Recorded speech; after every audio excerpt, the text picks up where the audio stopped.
paz do Senhor Jesus, tudo bem?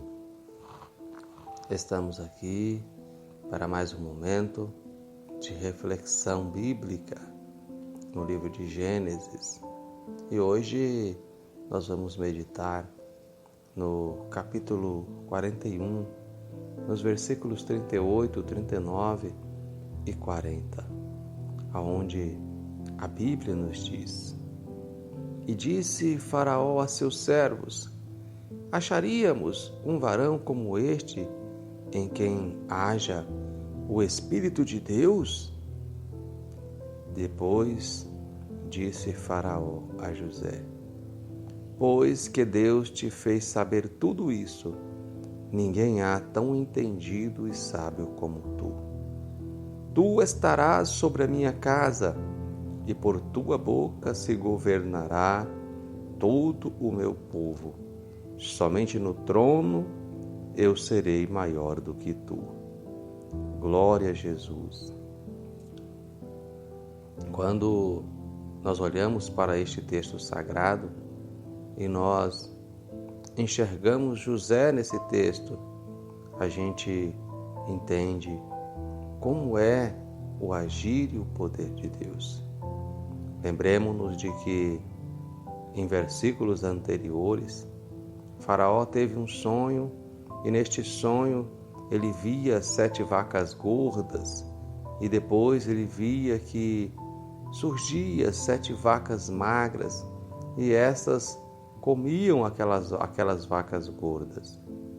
Depois ele teve outro sonho aonde ele via 7 espigas gordas e formosas, mas depois ele via 7 espigas feias e estas também vinham e consumiam aquelas gordas. Então José dá a interpretação a Faraó dizendo que aqueles sonhos ambos eram um só. Era porque viria uma grande fome sobre a terra, mas que antes de vir esta grande fome, Deus iria enviar 7 anos de muita fartura, e esses anos de fartura seriam suficientes para que aqueles anos de fome fossem saciados, mas que para isso acontecesse, era necessário uma boa administração, uma boa gestão daqueles 7 anos de abundância. Então, José diz para Faraó que o sonho havia sido duplicado por causa da urgência que Deus tinha em realizar aquele projeto. E então, diante dessa interpretação convincente, José, ele conseguiu convencer a Faraó que verdadeiramente aquela era a interpretação daquele sonho. E depois disso nós chegamos a esse texto que ora lido, que Faraó, que precisava encontrar alguém com capacidade para governar esses 7 anos de fartura e assim se preparar para os 7 anos de fome, pudesse ter alguém com a capacidade administrativa para poder estar aí organizando o Egito para se preparar para os 7 anos de escassez. Então, Faraó, juntamente com seus conselheiros, concluem que não havia ninguém no Egito que houvesse tanta capacidade para tal empreitada como José. E aí, meus queridos, nós vemos José saindo da prisão para o palácio. José saindo ali de onde ele estava esquecido para o palácio. José saindo de onde estava sendo humilhado por causa das injustiças contra ele cometidas para a honra de ser o maior homem do Egito, segundo o relato do próprio rei, maior inclusive do que o próprio rei, exceto no seu trono. Então, nós percebemos aqui o valor que há em se manter fiel ao propósito de servir a Deus, independente das consequências e dos riscos o qual a nossa fé pode enfrentar. José foi parar em uma prisão por causa da sua fidelidade ao Senhor.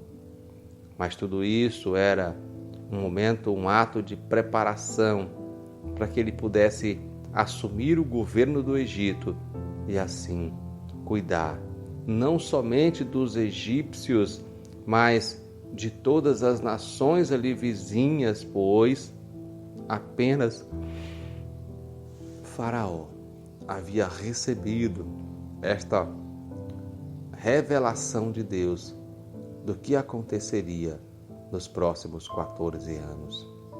Então, meus queridos, a Bíblia diz que, de fato, foram anos de grande abundância, de grande fartura, mas que passados esses 7 anos, veio então a escassez.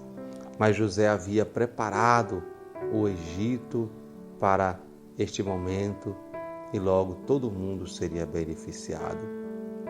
É interessante nós vermos que os propósitos de Deus na vida do homem, ele não é egoísta para benefício unicamente daquele que tem promessa.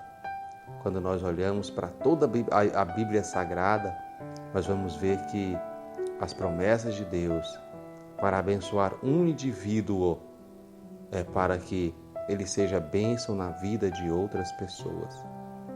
Então, pensemos e reflitamos a esse respeito. Se Deus tem promessa para a minha vida, não é para que ela seja bênção somente para mim, para minha casa, mas para todos aqueles que estão ao meu redor. Todas as nações vizinhas do Egito foram abençoadas pela promessa de Deus em sua vida. Que você possa ser uma pessoa que tem a promessa de Deus, mas que a promessa de Deus na sua vida, que as bênçãos de Deus na sua vida, ela abunde também para as pessoas que estão ao seu redor. Deus abençoe você. Obrigado por estar conosco em mais esta reflexão bíblica e compartilhe.